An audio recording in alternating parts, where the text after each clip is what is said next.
نحمده ونصلي على رسوله الكريم اما بعد فاعوذ بالله من الشيطان الرجيم بسم الله الرحمن الرحيم الحمد لله الذي خلق السماوات والأرض وجعل الظلمات والنور ثم الذين كفروا بربهم يعدلون صدق الله العظيم سبحانك لا علم لنا إلا ما علمتنا إنك أنت العليم الحكيم رب اشرح لي صدري ويسر لي أمري واحلل عقدة من لساني يفقهوا قولي اللهم نور قلوبنا بعلمك واستعمل بدنا بطاعتك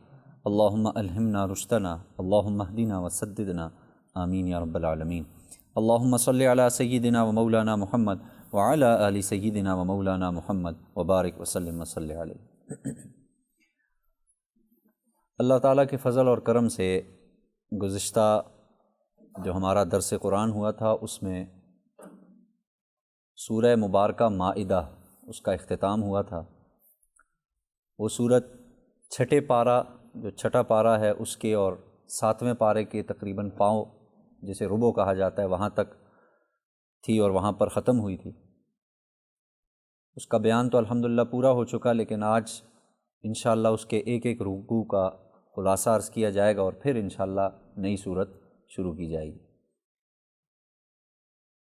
سورہ مائدہ میں 16 رکوع تھے، اور مائدہ نام کیوں رکھا گیا اس کی تفصیل بارہا عرض کی جا چکی۔ دسترخوان کا ذکر ہے، ایک مشہور واقعے کا ذکر ہے کہ عیسیٰ علیہ السلام کی قوم یا حواریوں نے درخواست کی کہ اللہ تعالیٰ کی طرف سے ہمارے اوپر ایک دسترخوان نازل ہو جو آسمان سے اترے جس سے ہم کھائیں، اور یہ ہماری ایک خواہش ہے اور یہ پوری کروا دیجیے، اللہ سے دعا کریں۔ بہرحال حضرت عیسیٰ علیہ السلام نے دعا فرمائی، تو اس نسبت سے اس کا نام مائدہ رکھا گیا۔ اب اس کے میں نے جیسے عرض کیا اس کے 16 رکوع تھے، ہر رکوع کا مختصراً خلاصہ عرض کیا جائے گا انشاءاللہ۔ سب سے پہلے جو پہلا رکوع اللہ تعالیٰ نے جو پہلے رکوع میں بیان فرمایا ہے، ایمان والوں کو مخاطب کیا ہے، مجھے اور آپ کو مخاطب کیا ہے، اور سب سے پہلی بات یہ ارشاد فرمائی کہ بھئی جو تم آپس میں وعدہ عہد و پیمان کرتے ہو اس کو بہر صورت پورا کرنے کی کوشش کرو، جتنا ہو سکے ممکن اس کو پورا کرو، سب سے پہلا حکم۔ پھر ساتھ ہی ساتھ اللہ نے دوسرے ہی کچھ آیتوں کے بعد ذکر کر دیا کہ بھئی جو چیزیں تمہیں حرام کی گئی ہیں تم پر، اور ساتھ بیان کیا گیا جیسے مردار، خون، سور کا گوشت وغیرہ وغیرہ، ان سب چیزوں کو جن کو حرام کر دیا گیا ہے، اب اس میں کوئی گنجائش نہیں ہے کہ ان میں کوئی ہیل حجت کر کے کوئی آدمی اس کو حلال قرار دے۔ پھر اسی رکوع میں اللہ تعالیٰ نے عورتوں کے ساتھ حسن سلوک کا حکم دیا گیا ہے، اور یہ بھی بتایا گیا ہے کہ ایک مرد اور عورت کے درمیان نکاح ہی ایک واحد یعنی جائز تعلق کا ایک ذریعہ ہے، اس کے علاوہ اور کوئی ذریعہ نہیں ہے۔ اور پھر اسی رکوع میں نبی صلی اللہ علیہ وسلم پر حجۃ الوداع کے موقع پر ایک آیت نازل ہوئی تھی جس کے بارے میں کہا گیا کہ اس کے بعد چند آیتیں نازل ہوئیں، لیکن ایک بڑی جامع آیت تھی جس پر صحابہ اکرام نے بڑی خوشی کا اظہار کیا تھا، وہ یہ تھا کہ بھئی آج کے دن ہم نے تمہارا دین مکمل کر دیا اور اسلام کو تمہارے لیے پسند کر دیا اور اس نعمت کو تمہارے اوپر پورا کر دیا۔ تو جب یہ آیت نازل ہوئی، یہ بھی اسی صورت کی آیت ہے، اور جب یہ آیت نازل ہوئی تو اس پر صحابہ کرام نے بہت زیادہ خوشی کا اظہار کیا کہ اللہ تیرا شکر ہے کہ اللہ تعالیٰ نے آج ہمارے لیے دین کیا ہو گیا۔ حکم اس کے بعد کوئی نہیں آیا، کچھ آیتیں کوئی ایک آدھ مختصراً صورت وہ مفسرین میں اختلاف ہے، اس کے علاوہ حکم جو ہے نا کہ احکامات آئیں یہ کرو یہ نہ کرو، یہ اس کے بعد نہیں آئے۔ تو یہ پہلے رکوع کا خلاصہ۔ پھر دوسرا رکوع جیسے ہی شروع ہوا تو ابتدا ہی میں اللہ تعالیٰ نے سب سے پہلے وضو کا حکم دیا، اور وضو کے حکم سے مراد طریقہ بتلایا گیا کہ جب ایمان والو تم وضو کا نماز کا ارادہ کرو تو اس کے لیے یہ کام کر لو، چہرے کا دھونا ہے، ہاتھوں کا کوہنیوں سمیت دھونا ہے، سر کا مسح کرنا ہے اور پاؤں دھونے ہیں، اس کا ذکر اللہ نے فرمایا ہے، اور ساتھ ہی غسل کا طریقہ بھی ساتھ ہی اللہ نے ذکر کیا۔ پھر اللہ تعالیٰ نے اسی رکوع میں یہ بھی بیان کیا کہ کوئی مرض ہے یا پانی موجود نہ ہو تو اللہ نے اس کی ایک شکل بنائی ہے کہ تم تیمم کی صورت میں تمہارے لیے جائز ہے کہ تم تیمم کرو، اور پھر یہ عبادتیں نماز وغیرہ یہ جاری رکھو۔ پھر اس کے بعد اللہ تعالیٰ نے پوری امت کو مخاطب کر کے، سب کو مخاطب کر کے عدل اور انصاف اور حق کی گواہی دینے کا اللہ تعالیٰ نے ایک یاد دہانی کرائی ہے کہ بھئی اصل میں اس امت کا یہ کام ہے، ایک تو یہ عدل و انصاف کرے اور دوسرا حق کی گواہی دے، اس سے باہر نہ جائے۔ تیسرا رکوع، یہ 2 رکوع کا خلاصہ ہے۔ تیسرا رکوع جو سورہ مائدہ کا نازل کیا اللہ تعالیٰ نے، اس میں اللہ تعالیٰ نے اپنے قرب کا ذریعہ بتایا کہ بھئی کوئی بندہ اگر میرے قریب آنا چاہتا ہے یا میری رضا حاصل کرنا چاہتا ہے تو اس کو چاہیے، سب سے پہلا عمل اللہ نے بتایا نماز، اس کے ذریعے سے میرا کیا ہوگا؟ قرب حاصل ہوگا۔ جیسے حدیث میں آتا ہے ان العبد یتقرب الی اللہ تعالی بالسجود، بندہ اللہ کے سب سے زیادہ قریب سجدے کے ذریعے، سجدے کی حالت میں ہوتا ہے۔ تو پہلی چیز، پھر ساتھ ہی اللہ نے زکوٰۃ کا ذکر فرمایا ہے کہ ظاہر ہے جیسے نماز جانی عبادت ہے، یہ میرے قرب کا ذریعہ ہے، تو زکوٰۃ یہ مالی عبادت ہے، یہ بھی میرے کیا ہے؟ قرب کا ذریعہ ہے۔ اسی طریقے سے سارے انبیاء پر ایمان لانا دل سے، کہ جتنے اللہ نے انبیاء بھیجے حق سچ تھے، اللہ کے دین کی تبلیغ یہ بھی اللہ کے قرب کا ذریعہ ہے، جہاد یہ بھی اللہ کے قرب کا ذریعہ ہے، مالی امداد جو بھی جس کے ساتھ، جسے کہتے ہیں نفلی تعاون یا نفلی جو بھی آدمی کرتا ہے کسی کے ساتھ، یہ بھی سب کا سب اس کے ساتھ تعلق ہے۔ اور پھر اسی رکوع کے تیسرے رکوع کے اخیر میں اللہ تعالیٰ نے یہودیوں کا ایک عمل ذکر کیا ہے کہ ان سے یہ سب سے بڑا، یوں سمجھ لیں ان کے بڑے گناہوں میں سے ایک بڑا گناہ یا ان کا یعنی عذاب کا مستحق ہونا، وہ کس وجہ سے ہوا؟ کہ انہوں نے چند روزہ زندگی کے لیے، جو چند روز کی تھی اس کے لیے انہوں نے آخرت کا سودا کر دیا اور انہوں نے آخرت بیچ ڈالی۔ جیسے حضرت علی رضی اللہ تعالیٰ عنہ نے اپنے دونوں بیٹوں کو، حضرات حسنین کریمین حضرت حسن اور حضرت حسین کو بٹھایا اور بٹھا کے سمجھایا، یعنی ایک نصیحت فرما رہے تھے کہ بیٹا جب بھی دنیا اور آخرت کا تقابل ہو، جب بھی دنیا اور آخرت کا مقابلہ آئے، اور یہ آئے گا تمہارے سامنے، ظاہر ہے ہر شخص کی زندگی میں آتا ہے کہ ایک طرف دنیا ہے اور ایک طرف آخرت ہے، تو اپنے بیٹے کو سمجھایا، بیٹوں کو، بیٹا جب بھی دنیا اور آخرت کا مقابل آ جائیں اور تمہیں چننا پڑے تو تم آخرت کو چن لینا اور دنیا کو چھوڑ دینا، اور وہ کام نہ ہو جو یہودیوں نے کیا ہے، چند روزہ زندگی کے لیے انہیں آخرت کو بیچ ڈالا تھا۔ پھر ساتھ ہی ساتھ ان کو اسلام کی دعوت بھی دی گئی کہ بھئی تم اگر آج بھی توبہ کر لو اور آج بھی تم مان لو نبی صلی اللہ علیہ وسلم جو فرما رہے ہیں، نبی آخر الزمان آ چکے ہیں، حجت تمام ہو چکی ہے، تو آج بھی تمہاری بخشش کا دروازہ کیا ہے؟ کھلا ہوا ہے۔ یہ تیسرے رکوع کا خلاصہ۔ پھر چوتھا رکوع آیا، اور چوتھے رکوع میں اس واقعے کا ذکر ہے کہ جس واقعے میں حضرت موسیٰ علیہ السلام نے قوم کو دعوت بھی دی اور ساتھ ساتھ جہاد کے لیے انہیں پکارا کہ بھئی آپ اللہ کے راستے میں جہاد کرو، لیکن آگے سے یہودیوں نے وہی جو ان کی پرانی عادت تھی، ہیل بازیاں شروع کر دی، بہانے شروع کر دیے، ہم سے تو یہ نہیں ہوگا، ہم تو یہ نہیں کر سکتے۔ یہ بھی ان کی ایک بہت بڑی خصلت تھی کہ نبی کے حکم کے باوجود اس میں کیا تلاش کرتے تھے؟ ہیلے بہانے الگ الگ طرح قسم کے تلاش کرتے تھے۔ اور ساتھ میں دیکھو اللہ تعالیٰ اللہ کے رسول کو یہ بھی کہہ دیا موسیٰ علیہ السلام کو کہ موسیٰ ہم ان سے نہیں لڑتے، جاؤ تم اور تمہارا رب ان سے لڑائی کرو۔ جب جہاد کا حکم دیا نا، بزدلی یہ بھی ظاہر ہے بہت بڑا ایک عیب ہے بہت بڑا۔ پانچویں رکوع میں اللہ تعالیٰ نے ایک مشہور واقعہ ہے جو آپ کے علم میں ہے لیکن صرف خلاصہ عرض کر رہا ہوں، حضرت آدم علیہ السلام کے دو بیٹے حضرت حابیل اور حضرت قابیل، ان کا ذکر ہے، حابیل اور قابیل کا مشہور واقعہ ہے۔ حسد کی بنا پر قابیل نے حابیل کا قتل کر دیا تھا، اور پھر اللہ نے ساتھ بتا دیا یہ انتہائی بری چیز ہے، حسد، جیلسی، جلن، اس سے بچتے رہنا چاہیے۔ پھر آیا جی چھٹا رکوع۔ چھٹے رکوع میں اللہ تعالیٰ نے پہلے تو جہاد کا حکم دیا، جہاد کرنے کی تلقین دی، ترغیب دی کہ اللہ کے راستے میں جہاد کیا جائے، اور پھر ساتھ ہی ساتھ اللہ تعالیٰ نے چوری کی سزا کا ذکر کیا، چاہے مرد ہو عورت ہو، یعنی بڑا ہے چھوٹا ہے، بڑے چھوٹے سے مراد یہ ہے کہ کسی بڑے خاندان سے تعلق ہے یا کوئی بیچارہ چھوٹے خاندان سے تعلق ہے، سب کے لیے ایک سزا ہوگی، ان کا کیا کاٹے جائیں گے؟ ہاتھ کاٹا جائے گا۔ پھر ظاہر ہے یہودیوں اور عیسائیوں کی بدعمالیوں اور ان کا ذکر بھی ساتھ ہی ساتھ چلتا رہا، یعنی ایک حکم آتا، ساتھ اللہ تعالیٰ یہودیوں اور عیسائیوں کے بارے میں ان کی جو شرارتیں تھیں، ان کی گمراہیاں تھیں، اللہ تعالیٰ ساتھ ساتھ وہ ذکر کرتے رہے۔ پھر ساتویں رکوع میں اللہ تعالیٰ نے یہودیوں کو ایک اور بات بتائی کہ دیکھو تورات جو میں نے نازل کی ہے اس کا مقصد تھا اللہ کے دین کو قائم کرنا اور ہدایت پھیلانا، اور قرآن کا بھی یہی اصل میں مقصد ہے کہ اللہ کے دین کو قائم کرنا اور اس کے ذریعے سے ہدایت۔ تو ظاہر ہے دونوں میں ایک چیز کیا آ گئی؟ مشترک آ گئی کہ دونوں کا مقصد ایک تھا، یہ ان کو ایک سمجھانا، ایک بتلانا، اور مسلمانوں کو بھی سمجھانا مقصود تھا کہ دیکھو اللہ کے دین کو قائم کرنا یہ میرے اور آپ اور ہر مسلمان کا اولین فریضہ ہے، اور جو لوگ اللہ کے حکم کے خلاف فیصلے کرتے ہیں، اللہ کے قرآن یا نبی کے فرمان کے خلاف فیصلے کرتے ہیں، حقیقت میں یہ کفر کے راستے پر چلتے ہیں، اسلام کے راستے پر نہیں چلتے۔ اور پھر اسی ساتویں رکوع میں ایک بہت بڑا حکم آیا تھا قصاص کا۔ قصاص کیا تھی؟ اللہ تعالیٰ نے بیان فرما دیا، جان کے بدلے جان جائے گی، یعنی کسی نے کسی کو قتل کیا جان بوجھ کر تو بدلے میں اس کا کیا کیا جائے گا؟ قتل کیا جائے گا۔ اسی طریقے سے یہ تو جان کے بدلے جان، پھر ساتھ ہی اللہ نے بتا دیا کہ اعضائے انسانی، آنکھ کے بدلے آنکھ، اسی طریقے سے دانت کے بدلے دانت، ناک کے بدلے ناک، کان کے بدلے کان، اس حکم کو اللہ تعالیٰ نے بیان فرمایا اور تفصیل سے پھر ہم نے اس درس میں ذکر کیا تھا۔ پھر آتا ہے جی 8واں رکوع۔ 8ویں رکوع میں اللہ تعالیٰ نے یہ حکم دیا کہ یہودی اور عیسائیوں سے دوستی رکھنا یہ اللہ نے منع کیا صاف طور پہ، اور اس کی ظاہر ہے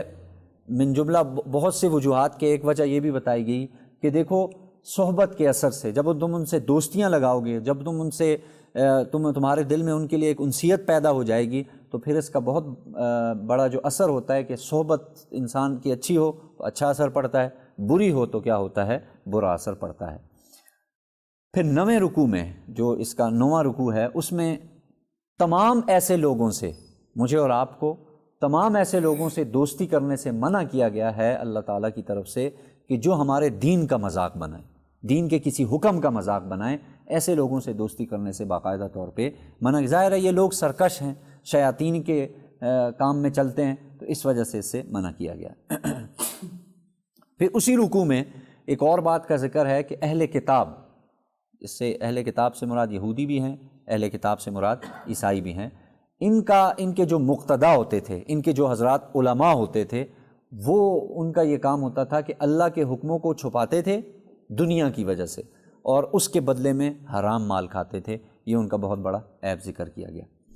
اب شروع ہوا جی 10واں رکوع۔ 10ویں رکوع میں رسول اللہ صلی اللہ علیہ وسلم کو سب سے پہلے دعوت کا حکم دیا گیا کہ اب آپ اللہ کا پیغام، یعنی آپ اللہ کا پیغام لوگوں تک پہنچائیں۔ پھر ساتھ ہی ساتھ عیسائیوں کے، دیکھیں یہاں تک زیادہ تر بات یہودیوں کی چل رہی تھی، عیسائی ساتھ ساتھ تھے، داخل تھے، لیکن 10ویں رکوع سے لے کر تقریباً اخیر تک خاص طور پر عیسائیوں کا ذکر ہے۔ بیچ میں یہودیوں کا ذکر بھی آئے گا، لیکن عیسائیوں کا زیادہ تر ذکر تھا۔ عیسائیوں کے سب سے بڑا مشرکانہ جو عقائد تھے حضرت عیسیٰ علیہ السلام کے بارے میں، ان کی والدہ کے بارے میں، ان کو خدا کہہ دینا، خدا کا بیٹا کہہ دینا، ان چیزوں کا ذکر ہوا تھا۔ اور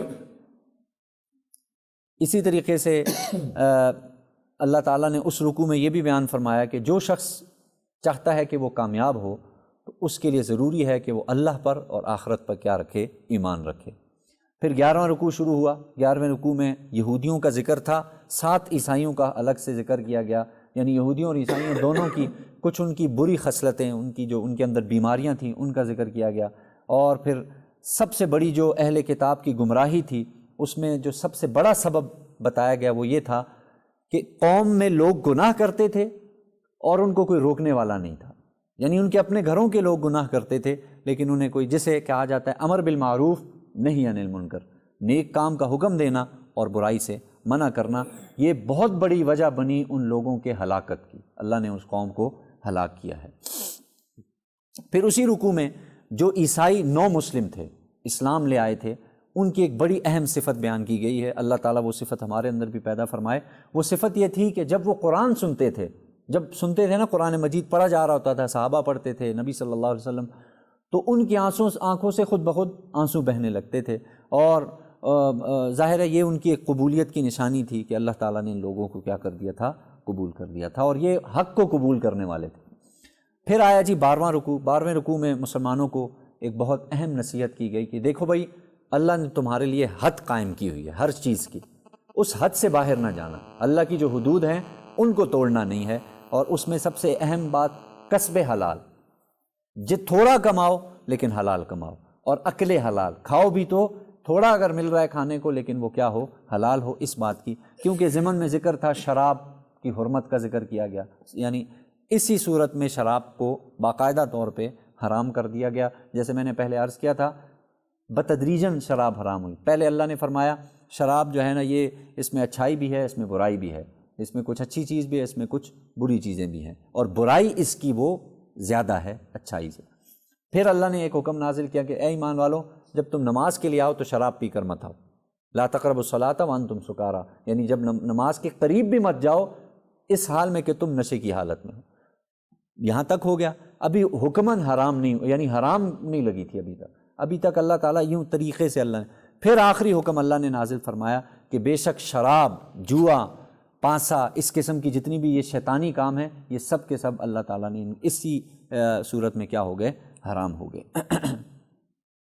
پھر آیا جی 13واں رکوع۔ 13ویں رکوع میں اللہ تعالیٰ نے کچھ حج کے یا احرام کے متعلق، جو لوگ حج عمرے کے لیے جائیں گے ان کے متعلق کچھ کام ذکر فرمائے کہ یہ کام کرنا جائز ہے، یہ کام کرنا ناجائز ہے۔ مثلا خشکی کا شکار کرنا یہ کیا تھا؟ ممنوع تھا، اور مچھلی کا شکار کرنا یہ کیا تھا؟ جائز تھا۔ اور پھر ساتھ ہی ساتھ اللہ تعالیٰ نے بیت اللہ یعنی خانہ کعبہ کی عظمت کا ذکر فرمایا ہے۔